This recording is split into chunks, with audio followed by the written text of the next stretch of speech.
நான் கேட்கிற கேள்விக்கு நீங்க பதில் சொல்லணும். ஏன் நீங்க இப்படி ஒரு கோழையாவே இருக்கீங்க?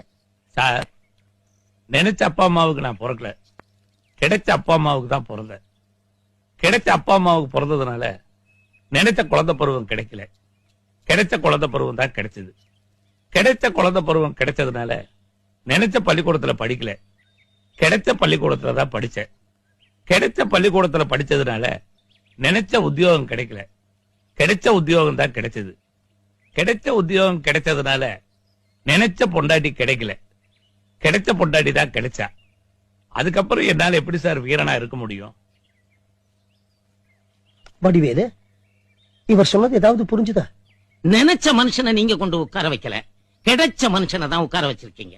கிடைச்ச மனுஷனை உட்கார வச்சதுனால நீங்க நினைச்சபடி அவரால் பேச முடியாது. அவருக்கு கிடைச்சபடி தான் பேசுவாரு. நீங்க பொறுத்து தான் ஆகணும். ஆமை கரெக்ட்?